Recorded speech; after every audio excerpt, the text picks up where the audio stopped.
What up, fam? It's your boy, Slenderboy 2024, streaming to you live. Yeah, I know it's been a while since I posted anything, and don't worry, we're gonna get to this. We're gonna get to this in a moment, but a little bit of housekeeping. So, all these people, everyone is DMing me on Xbox Live. Everyone is asking me about how I've been kind of nice to Slenderman 2024. That everyone is like wondering, have I been hacked again? Has my channel been hacked again? You know, have I lost my mind? Like, why am I suddenly, nice to this guy? So let me explain something. Let me explain. So I had a New Year's resolution. Oh, by the way, Happy New Year, everybody. Happy New Year. Happy 2026. It's already the new year. We're already well into the new year. That's crazy to me. That's crazy to me.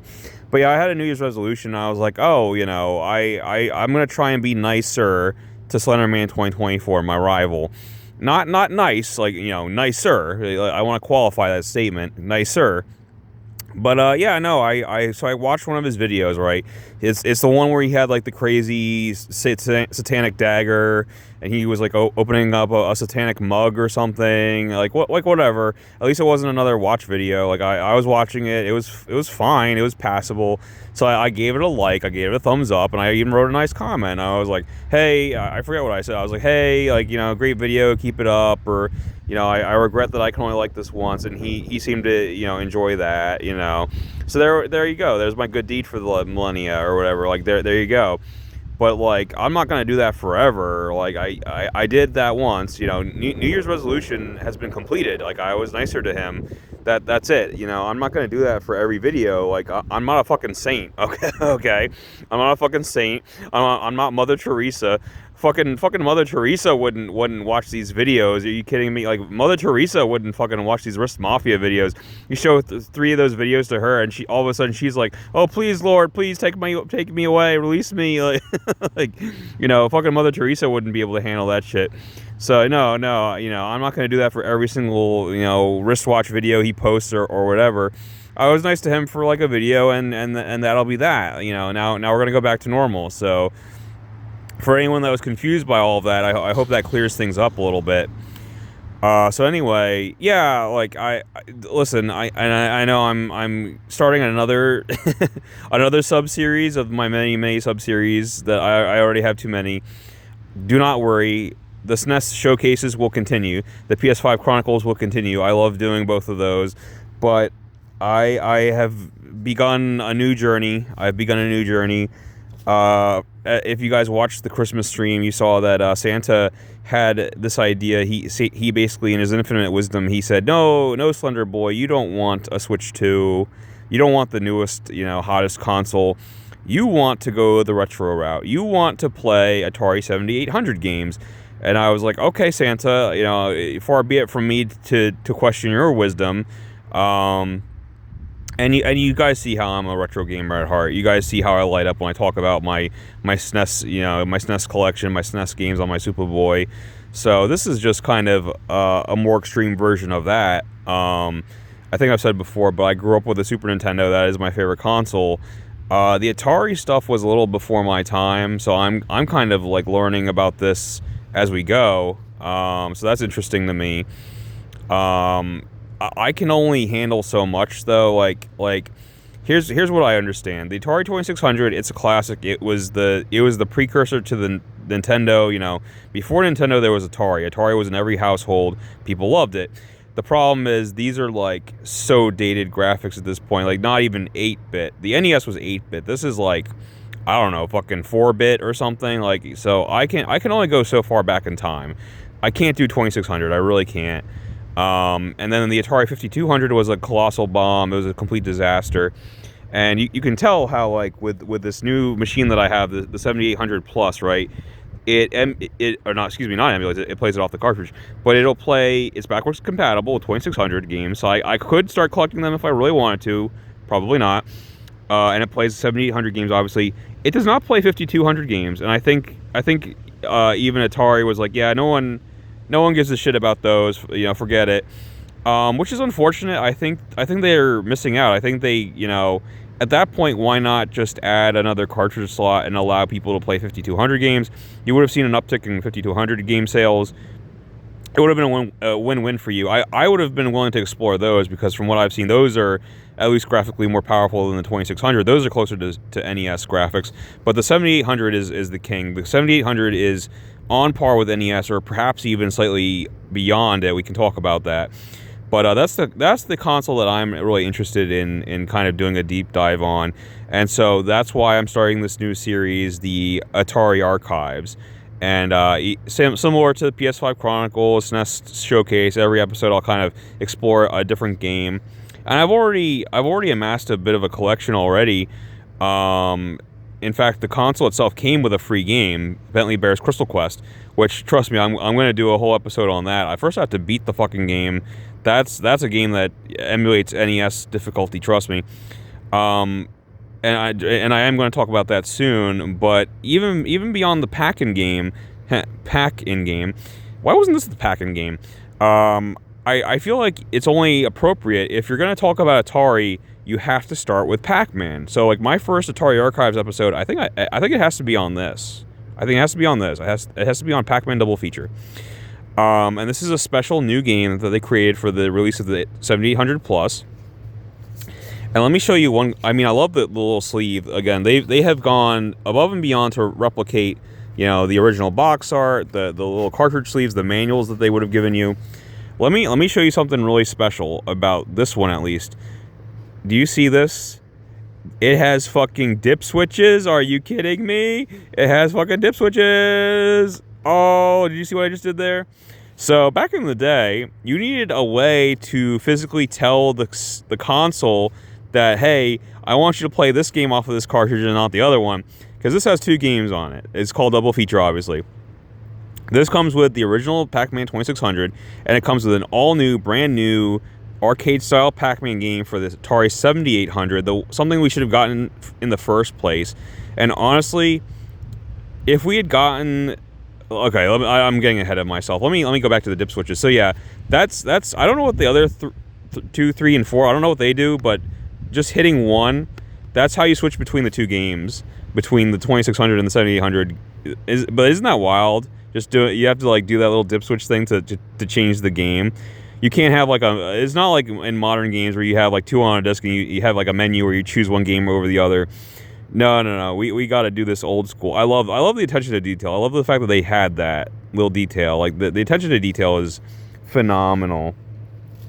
Phenomenal. Let me show you the box as well.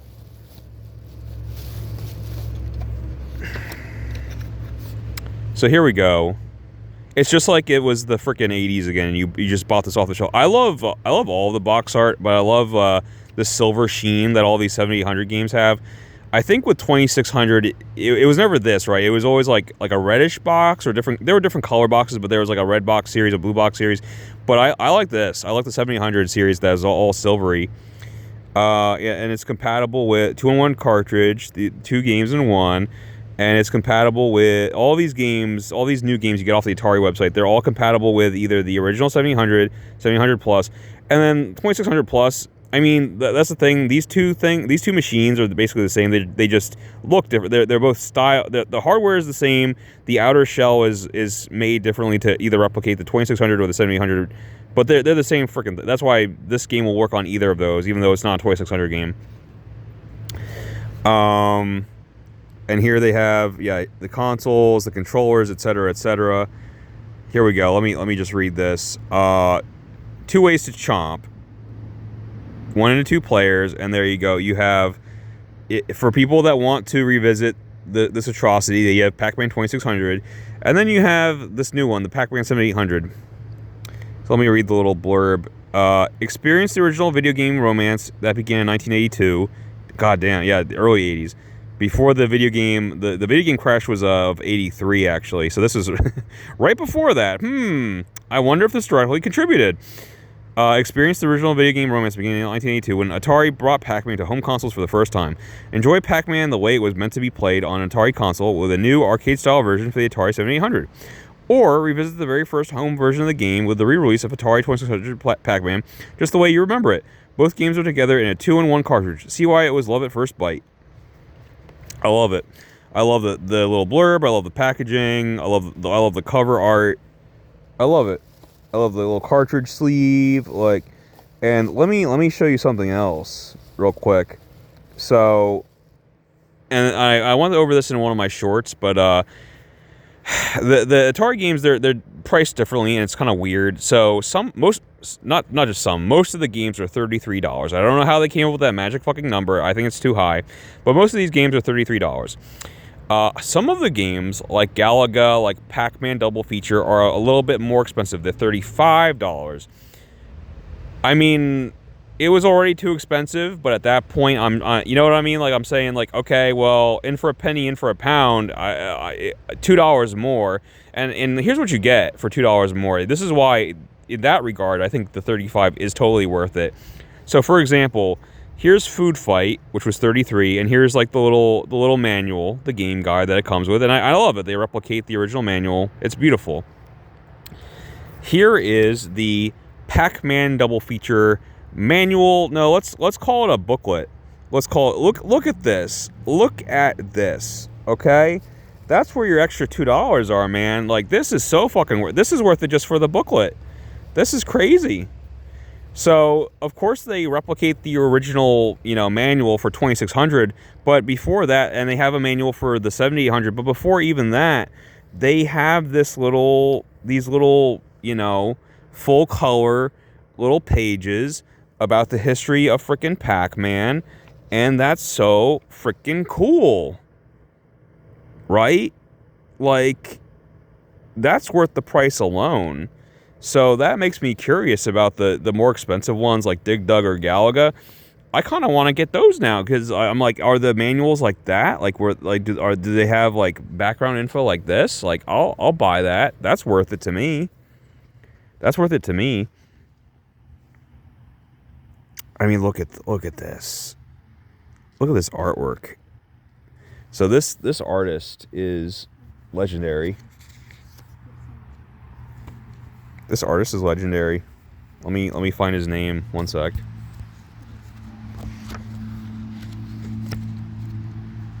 Let me show you some. Yeah. So this guy.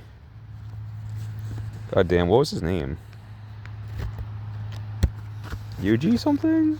Yuji something?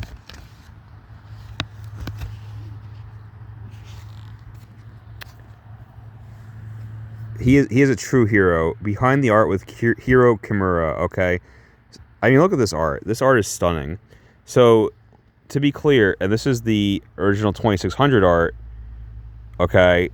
Hiro Kimura's box art for the Atari the Pac Man 2600. They got this same artist to do the cover art for this brand new release, the Pac Man Double Feature.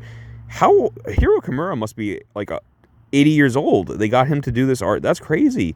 You can tell it's the same artist, though. You can tell it's the same artist. That's crazy. That's crazy. Again, just the level of detail, the attention to detail, the effort that was put in this, not just to recreate the old manuals in full color, but to get the original artist to come back and create new content, to create new artwork for this release. That's so cool. Yeah, 35, fucking pay it. Pay the extra $2, goddammit. If you're gonna buy an Atari game anyway, and they're all 33 for some reason. That's the part that annoys me, though, is, yeah, obviously at that price, because for some reason Atari sells 2600 games for the same price, 33. If you're paying 33 regardless, 7800 games are infinitely superior to 2600 games. Go for a 7800 game, or you could get something like this where you get both. You get an old game and you get a newer game. So there you go. Best of both worlds. Okay, where do I even begin?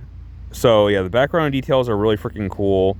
I'm gonna go on my crazy rant about the old Pac Man in a moment, but let me talk about the new one. And here we go. Here's a little diagram on how to do the dip switches to switch between the two games. It's very simple. It's very simple. And then here's the controls. I mean, it's Pac Man. You just move them around. It's the most simple controls you could possibly have. You can either use the one-button joystick or the gamepad. So let me go off on a let me go off about that for a second. Hold on. Do I have it with me? So we have to talk about this.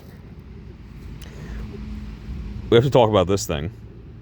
So It's not truly Pac Man unless you are playing with a joystick controller, which was not included with my console. I might need to get one, but a wireless joystick, it's expensive. It's like $35-40. So like that's on the agenda, but for now I'm going to use the one they give me, this gamepad right here. And this is so cheap. I hate this so much, but ignore this top part here. It normally has like the D-pad and the 2 buttons. They give you this little thing, this little plastic thing to screw on, because they're like, it's that freaking Simpsons meme where Marge is like, Bart wants something and Marge is like, oh, we have that at home, Bart. We have the Atari joystick at home, Bart. No, you don't. This sucks. No, you don't. You have like this little nub that you like twist onto the D-pad. Look at this shit. This doesn't work. So I'm trying to play Pac Man with this shit.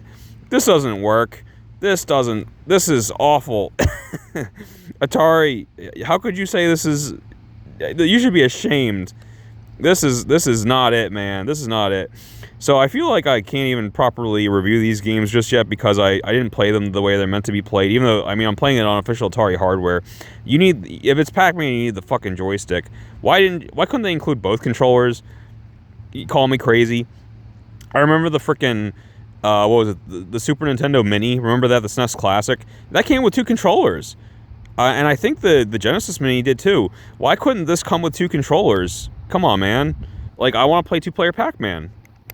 Nope. Nope. Oh my god. But what's really cool about this, the old Pac Man, it has that old style of 2-player mode where, you know, player 1 goes, then until he dies, and then player 2 starts and plays the game, and you compare the 2 scores. And this has that too, but let me find the page. This is something I want to experiment with. I don't have a second controller, and I don't have someone who's willing to play willing to play with me, willing to play this centuries old game with me. Yeah,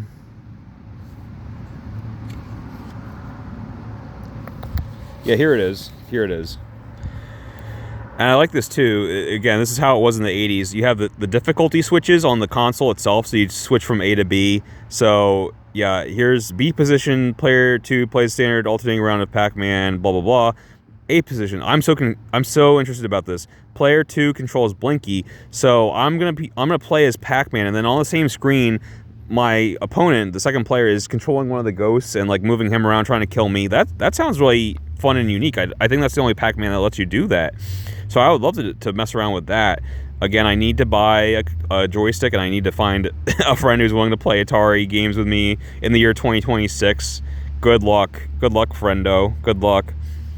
And there's all this other stuff you can do. You can randomize the mazes. That helps. Skill level, you can change the skill level.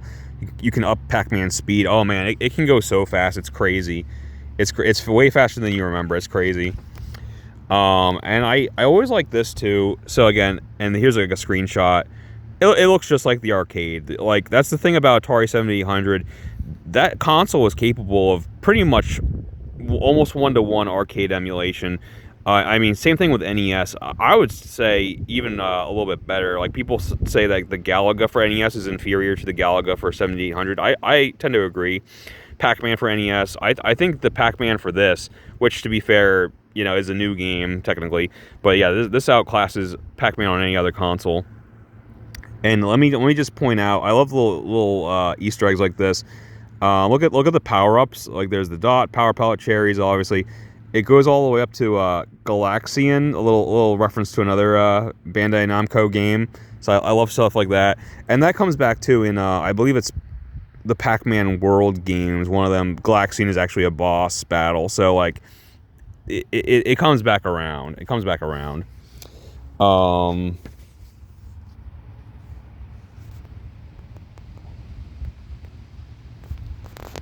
to think. Is there anything else I want to say about this? Well, I'll just show off this nice box art. This art here, look at this. Look at this. The Ghost Gang. Blinky, Clyde, Pinky, Inky. I love the artwork. I'm so glad they got Hiro Kimura back. Hiro is my hero. Look at this. Look at this. Beautiful. Okay, so I said the thing this cartridge is very interesting to me because it really is like, where is it? Where'd it go? It's hiding from me now. Where is it? It's gone. It's gone. Here it is. I don't know how to review this because this is like heaven and hell to me. On the one hand, it has possibly the best version of Pac Man, the Atari 7800 Pac Man. On the other hand, it has possibly the worst. No, not possibly the worst version of Pac Man. One of the worst fucking games I've ever played. Pac Man Atari 2600. How do I review this collection though? Presentation, I give it a 10. It contains a 10 out of 10 game and also a like 2 or not I won't go crazy, not 10. It contains an 8 out of 10 game and also a 2 out of 10 game. Do I average the two? I don't know for the score. But let me explain something. So this is what's so wild about these releases. Same thing with the Pac-Man game, Bentley Bears Crystal Quest. So that was not a game for the 7800 back in the 80s. There's this one guy. I'm doing a deep dive. I'm going on YouTube. I follow this one YouTube channel called Atari Network. Check it out. Because I know nothing about all this shit. I'm learning. I'm just a Padawan. I'm just learning now about Atari. And there's like all this shit I have to learn. But there's this guy, Robert DiCrescenzo, okay? Pac-Man Plus is his online handle. This guy's a god, okay? He's the one that programmed Bentley Bears Crystal Quest. He programmed this new version of Pac-Man, the Atari 7800 version. These all started out as homebrews of his. Like, these are just fan games. But then Atari steps in and says, hey, we'd like to like make these official. Like, we'd like to put this on our hardware officially and, you know, make this like basically a launch title for our new console. That's insane. That's insane. But DiCrescenzo is so good. His games are basically canon now. His games are basically official now. I mean, I'm holding it in my hands. It's an official Atari licensed product for the new Atari system, the 7800 Plus. So yeah, that's about as legit. He is so legit now. That's as legit as you can get. So hats off to Robert. Right on, King. Here's your crown. You did it. You fixed Pac-Man. You fixed Pac-Man. Good job. Let's talk about the really bad one though. So yeah, remember I said this game came out in 1982. The video game Crash was of 1983. There were a lot of factors here. There were a lot of factors here with Pac-Man, or excuse me, with the video game Crash. But I'm gonna narrow it down to two main ones. There's the infamous E.T. for Atari. Okay, that game bombed horribly, and it directly led to the video game Crash of 1983. But it was a two-pronged attack, okay? It was a two-pronged attack. I think that Pac-Man is just as deserving of E.T.'s hate, or even more deserving. I hate this game. I've never hated a game as much as I hate this game. Like, this game, I could see this game turning people off from video games. I could see that. And there's so much here to talk about. And it's interesting to me how like it lures you in. Like it really speaks volumes about how, you know, video game box art was so misleading. It wasn't representative of the game at all. Like, you would buy this game, right, and you would look through the manual, and there's all this beautiful artwork, and you still have no idea what this game is or what it looks like, because the game boxes would never like advertise what the game, like, they didn't have screenshots. They didn't show you what the game fucking looks like. And that's why like people got tired of that shit. People didn't know what to trust, because you get this. You think you're getting this, but you get this. You know what I mean? And it's like, that's why the NES black boxes, they all had like pixelated, you know, basically screenshots from the games themselves, because they wanted to reassure people, okay, this is what you're buying. This is what the game's going to look like, because people didn't know what to trust. And remember, this is the early 80s. There's no internet. You can't Google this shit. You can't easily like look this up or find out what the game actually looks or plays like. So you're just buying these games based on this misleading cover art, and it was bad. It was so bad. But yeah, this is the 80s. This is like the age of the arcade. The arcade is king. That's what this game replicates, is the arcade experience of Pac-Man. Pac-Man was huge in the arcade, and so, of course, when Pac-Man 2600 came out, it was the home console version. It sold very, very well, actually. It is the best-selling Atari 2600 game of all time, because it rested on the laurels of its arcade games success, and people bought it because they saw the name. People bought it because they saw the beautiful cover art by Hiro Kimura. So, you know, he contributed to that as well. But like, you didn't know what you were in for, man. You didn't know that this was actually a turd until you bought it and played it, and then it was like, what the fuck am I looking at here? Game select matrix. Like, look how complicated this is. Why are there are like 8 different game variations? Why is this so complicated? It's Pac Man. It's fucking Pac Man. Oh my god, this hurts to look at. This is like complicated. Like, what? Why? There's great versions for children to play. You know, the difficulty switches. Oh man, I can't wait to mess around with that. Holy shit. Yeah, this is the ultimate version. You know that I already referenced it once, but you know that popular meme where like Bart wants, you know, whatever, he wants Overwatch, and Margie's like, oh, don't worry, Bart, we have Overwatch at home. And then they go home and she got him Battleborn, you know, that type of thing. This is the ultimate version of that. Like everyone wanted to play Pac Man in the arcade, and then your mom says, oh no, don't worry, we got Pac Man at home, honey. No you don't. You do not have Pac Man at home. You have this abomination, okay? Pac Man, it's not even, I don't know why this was so hard. I think they just rushed the game and crapped it out to meet like a holiday deadline or something. This should not have been hard. It should not have been hard to make Pac Man for Atari 2600, but it was. They couldn't do it. They couldn't do it. It was a complete misfire. And it was such a misfire that, you know, combined with the ET game, the Atari was like in trouble, and like video games were in fucking trouble. We almost lost, like, that's crazy to think about, but like video games almost went away as a hobby because stores couldn't sell them and stores didn't want to carry them anymore, and people didn't want to buy video games because, again, they were you know, they were paranoid. They didn't know who to trust. They didn't know what to trust anymore. They couldn't go by the box art anymore. Every game was misleading. Every game was like a secret turd, just like Pac Man or ET. Everything was too hyped up, and then you'd play it, and it was mid or worse, you know, mid at best, or at worst it was this. I love the artwork though, and what's funny to me is like this artwork, you know immediately that it is not any other version of Pac Man. This is specifically the 2600 version of Pac Man. You can tell because the ghosts aren't different colors. You can tell because the power pellets are not power pellets. They're fucking squares. They're video wafers. And this manual goes into, let me read some of this shit. Like, I can't with this. The cope, the lies, the person writing this manual. I'm so bad at bullshitting. Like I tried to work as like a salesman in like a video store one time. I can't do it. Like, if I think something's bad, I'm not gonna sell you a bad product. Like, this guy wanted to buy the Good Dinosaur on DVD, and I was like, no. Like, I was straight up. I was like, it had just come out. So I would have gotten like a good sale, but I was like, no, it's not really good, sir. It shouldn't be called the Good Dinosaur. He's like, no, I want to get it for the kids. I'm like, oh, let's try and find you a different Pixar movie. I wouldn't give up. I was like, I'm not letting you buy that movie. It's trash. Like, I'm not gonna let you spend $35 on that movie. So like, I'm not a good salesman. I applaud this person who wrote this manual, who it's your job to sell people on this fucking turd. I mean, it helps when you have beautiful artwork by Hiro Kimura, so it definitely helps. But the lies in here are crazy. Let me kind of read some of this to you. Here's Pac Man, released in the spring of 1982. Pac Man on the Atari 2600 was the first version of Pac Man available to people on a home console. I mean, that's technically true. It was the first version.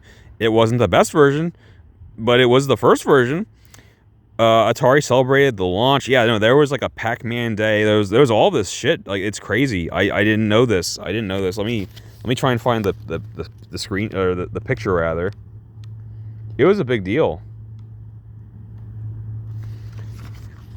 Yeah, no, look at this. This is from Pac Man Day. It was like a national holiday. Like, people were so hyped up for Pac Man to come out on console, and then they were horribly disappointed, just like with the ET game. Okay, let's keep going. Atari celebrated the launch, and fans flocked to buy the game.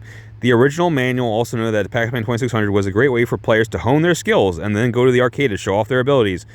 That's cap. The only way that makes any sense at all, because these are completely different games. These are not the same game at all. The only way I could even see that being the case is like, this game is so incredibly difficult. It's so broken and impossible to play. If you could somehow get good at this game and beat this game, then yes, with the skills that you just acquired, you can probably beat any game theoretically, including Pac Man in the arcade. So yeah, I'll agree with it. like in that sense, in that general sense. But no, I mean, skill at this game doesn't really directly correlate to skill at the other one. You're lying, sir. The game was a massive success in terms of sales, but you're not counting how many people tried to return this game or did return this game after it came out. You're not counting the bad reviews it got, the bad word of mouth, the fact that it almost fucking killed the industry that it's a part of. I don't know if I'd call that a massive success. I really don't. Okay, but you're going by units sold based on the brand recognition, based on the name recognition. Okay. Yeah, here we go. I love how they word this. However, due to the vast differences in hardware between the arcade game and the Atari 2600, programmer Todd Fry made a number of changes that caused controversy among Pac Man fans. Oh, really? Tell me more. A controversy, you say? What was so controversial? Those changes ended up cultivating a version of the Pac Man franchise that is entirely unique to the Atari 2600. I mean, you're right. This is a one-of-a-kind game. It is completely unique in how shitty and terrible it is. I love the bullshit. Like, it's like he's choosing his words so carefully. The writer of this manual, he's like, I gotta sell people on this fucking turd. What do I say? What do I say? Oh, it's unique. It is so Atari 2600. Oh man, there's nothing else like it. There's no Pac Man like this one on any other console or system. And you're right. And there never will be again, because there's no reason to make this mistake again. But yeah, he's so vague. Like these changes, right? What changes? These changes caused a controversy. Well, why? What was so bad about these changes? Oh, moving on. Okay, we're not going to go into that because then we'd have to admit the game was bad. Atari creators used storytelling and naming throughout the game's original manual to help explain the differences between the two games. In doing so, the manual helped solidify its own 2600 version of the Pac Man world. For example, because the 2600 maze had a different look from the arcade, it became a different place in the manual, known as Maze Land. The dots that Pac Man munches in the arcade game also had to be elongated into rectangles to fit 2600 graphics, so the manual reimagined them into video wafers. I pause. Stop. False. Okay, I have a problem. So that's one thing. Yeah, like you think of Pac Man. I mean, you think of the ghost, you think of Pac Man, but you think of the fucking dots. He's always eating dots. How could you get that wrong? How could you get that wrong? They had to be changed. Why? The dots that Pac Man munches in the arcade game had to be elongated into rectangles to fit 2600 graphics. What are you talking about? Like, I don't understand. What do you mean they had to be rectangles to fit the graphics? Like, what are you talking about? That's not true. You couldn't have circles. You couldn't have spheres. You couldn't have circles in Atari 2600. I'm pretty sure the system was capable of different shapes besides squares. You want to know how I know that? Now I'm about to crash out. Look at him. Pac Man is a fucking circle. Pac Man's look at him.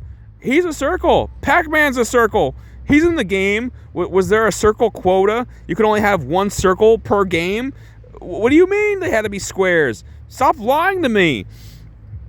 I have to keep going. I can't stop with every sentence. I'll be here all night. Well, the little creativity and a lot of whimsy. Yeah, okay. The manual helped to develop the 2600 Pac Man into a story and world all its own. In this re-released version, we have updated some of the formatting and descriptions to fit our current manual style, but we have retained the artwork and naming structure that made Pac Man 2600 one of a kind. Again, there it is. That phrasing. It's unique. It's one of a kind. There you go. That's how you sell this like horrible disaster. It's like, well, yeah, I mean, this is a flaming train wreck, but you've never seen a flaming train wreck quite like this before. This is a very unique train wreck, you know? You got me there, champ. You got me there. This is such a disaster that you couldn't even get the fucking shape of the power pellets right. That's crazy. That's crazy. How could you lie and say that you can't have circles in this game when Pac Man's a circle? That's crazy. Let's continue. The object of the games to keep Pac Man happy. Yeah, okay. Eating video. That's the other thing that's so fucking stupid about this. Your object is you're trying to keep, and he is very happy. Look at him. You're trying to keep Pac Man happy. In the original game, what are you eating? You're eating strawberries, delicious fruits, strawberries, melons, oranges. You're eating soft pretzels, right? Ice cream, stuff like that. In this game, you're eating wafers, vitamins, power pills, Man, nothing makes me happy like taking my vitamins or my pills. Are you serious right now? Are you serious right now? This game is a fucking disaster. And don't get me, I gotta talk about the ghosts. Don't get me started on the ghosts. So, remember how in the real game there are 4 different colored ghosts with different names? Oh, well, we can't quite handle that on the Atari 2600, so here we go. These ghosts are the quartet of bad guys, chasing Pac Man around the maze. If a ghost touches Pac Man, you lose his life. Sometimes the ghosts try to hide behind. Oh, I love this description. Sometimes the ghosts try to hide behind each other, so they appear to be one single ghost chasing Pac Man. Okay, let me. I need to crash out again. This game is so bad. It is the worst game that I have ever personally played. It's almost unplayable. I spent maybe the better part of an hour just trying to clear one screen. I was dealing with these like incredibly terrible controls, and the graphics were hurting my eyes. And by the way, unlike 7800 or most versions of Pac-Man where you beat different levels, the maze changes, right? There's some variety there. There's only the one maze. It never changes. Once you clear the screen, it just resets. You know, it's like a slap in the face. It's like you don't even have a reward for clearing the screen, which is very difficult, by the way. But I wanted to clear the screen just to see what would happen, so I did that, and then I saw that the maze didn't even change, and then I shut it off because I don't want to waste my time anymore on a terrible game. But one thing that really bothered me is that there's the 4 ghosts, the quartet, and they all look exactly the same, and they're always blinking. I don't know what that's about. I guess that was, you know, it had to be that way to fit the 2600 graphics. At least that's what the manual would try and say to gaslight me. But they're always blinking, and that hurts my eyes. And they're always like this bluish color already. And I kid you not, when you take the let me also complain about the stupid vitamins, which are in lieu of the cherries. So cherries and power pellets look very different, right? These vitamins look almost exactly the same. Everything is a yellow square. Everything is a yellow square. So these slightly bigger yellow squares that are vitamins. You can't tell them apart from video wafers. Not if you're like playing real fast. It's so hard to tell them apart. Same thing with the ghosts. So. What do you know about Pac Man, right? So when you take the power pellet, the ghosts turn blue and become vulnerable. Pardon me. I can't tell you how many times I died because of this. So the ghosts are already fucking blue, and they're already blinking. They're already like a light shade of blue. When you get the power pellet, they turn a slightly lighter shade of blue, but it's impossible to tell. It's impossible to tell, and you can't tell when they're vulnerable or not vulnerable. And there's so many times where I've run into a ghost and died because I thought they were in the blue form, but no, they were in the other blue form, the slightly different blue form where they're not vulnerable, where they're invincible. And it's bullshit. It's not fair. There's so many cheap deaths in this game. I hate it. But here's the other thing that I don't like. So I guess, again, the system was too primitive to have 4 ghosts at once. So you can sometimes, but not for very long. And the ghosts like to, you know, pile in behind each other. So really, you just have like 1 or 2 ghosts on screen at the time. You know, on average, you have 1 or 2 on screen at a time. And they had to justify this in the manual by saying that they hide behind each other. I'm sorry that I keep on stopping, but like, when something this stupid is said to me, we need to take a breath and unpack this, because this is so unpack this. That's the stupidest sentence I've ever read in my life. I want you to like stop and think about how fucking stupid that is for a second. These ghosts hide behind each other. Okay, what do you know about ghosts? Well, for starters, I know that they're fucking see-through. So what is the point of hiding behind something that's see-through? Tell me how that makes any fucking sense. You would hide behind a car because they would actually hide you, or at the very least, the car would obstruct the person that's chasing you from like reaching you.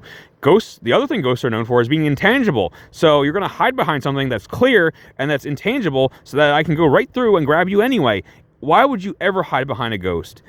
And you have these fucking 4 ghosts hiding behind each other constantly. No, it doesn't make sense. It's a stupid, bad bullshit excuse. They're trying to gaslight you into thinking that there's a reason. The only reason is hardware limitations. They couldn't handle having 4 ghosts on screen at once. And all of this is bullshit, by the way. This game was rushed out to meet a holiday deadline. They didn't try. I know that they didn't try because, you know what? I've looked up footage.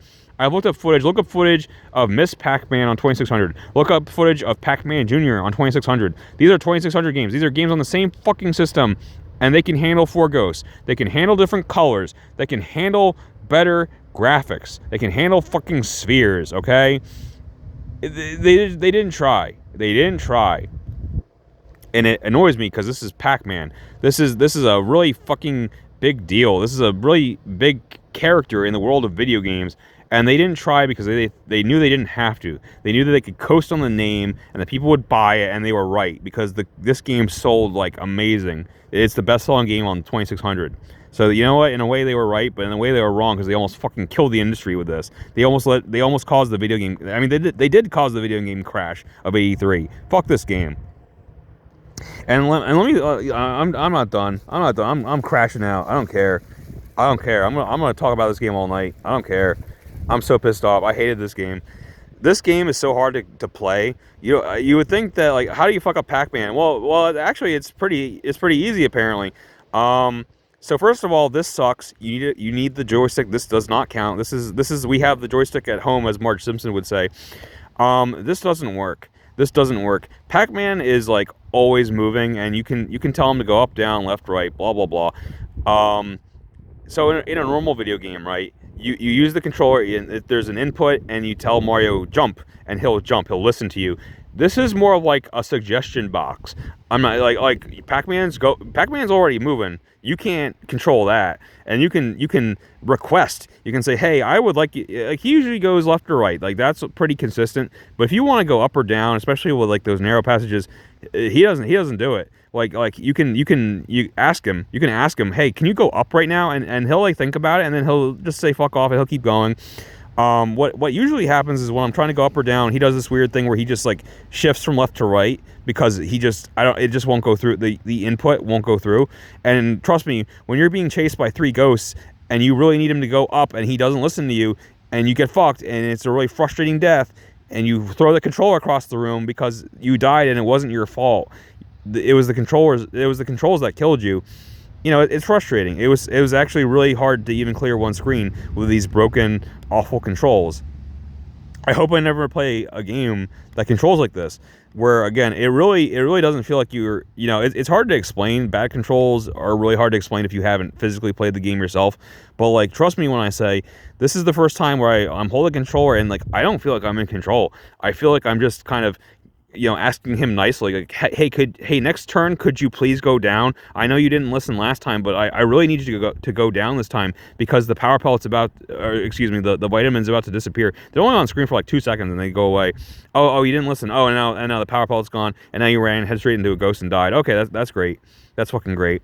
Yeah, no, fuck this game. It's a cute little novelty. I do love the manual. I love all of the artwork by Hiro Kimura. So I'm glad they collected that and they were able to like kind of distribute that and share that with new fans like myself.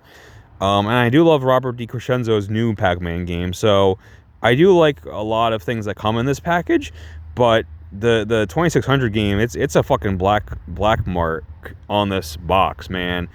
I like, if for any other reason, like this is like the main reason I could never give this a perfect 10. Is Pac Man 2600, and I don't think it gets enough shit. I'm curious about other botched ports. My one friend said something about how like Donkey Kong on 2600 was kind of a disaster too. I'm curious about that. Maybe I'll buy that and check that out too, because this is what I do now. But like everyone dogs on E.T. for Atari. Everyone shits on E.T. for Atari. That's partly because of Angry Video Game Nerd made that like a huge thing. But like that was the cool thing to do for a while, is to hate on this. I want more people to hate on Pac Man for Atari 2600. Man, that sucks. That game fucking sucks, man. It ruined everything. Pac Man. That's the weird thing with Atari is Pac Man was never really their mascot. Atari never really had a mascot. Not the same way that Sega had Sonic or Nintendo had Mario. And I really, truly feel like if this game had been good and had taken off the way it was meant to, I feel like Pac Man could have been officially like Atari's mascot. He is the mascot of, nowadays, this is a common misconception. Pac Man is not the mascot of Atari. He is the mascot of Bandai Namco, which frequently collabs with Atari. But they are not the same thing. And so no, Pac Man was never Atari's mascot. And I especially after the one game that he was in for an Atari console was a complete disaster. I do think, if we had gotten like this 7800 game first or whatever, I do think Pac Man could have been Atari's mascot, and that would have really helped sell these consoles, because even though this console is pretty good in its own way, especially compared to the NES, it was lacking the cute faces. It was lacking the mascot characters. It was lacking the library that the NES had, and that's why the NES killed everything else. It killed the Sega Master System. It killed the Atari 7800. I have already been rambling for too long. Long story short, buy this collection. Okay, spend the extra $2. The beautiful manual, the beautiful pamphlet is worth it. Mess around with 2600 Pac Man for just like half an hour, just to say that you played it and experienced the worst game of all time, and then have infinite fun with Pac Man Atari 7800, because that is a really fun game to play. So yeah, that will be my review of the first Atari Archives game, and I have plenty more to come. So, including Food Fight, including Bentley Bear. So stay tuned for that. Review score. This is a really hard one to review, like I said. If I were reviewing Pac Man 2600 in a vacuum, it would be like a 2 out of 10 or a 1 out of 10. But this package, this like complete little package, yeah, I think it's a must-have if you are a 7800 owner or an owner of the 7800 Plus. I think you need this, especially for this manual. So I'm gonna give it a 10. Fuck it. Fuck it. I'm gonna give it a 10. So yeah, stay tuned.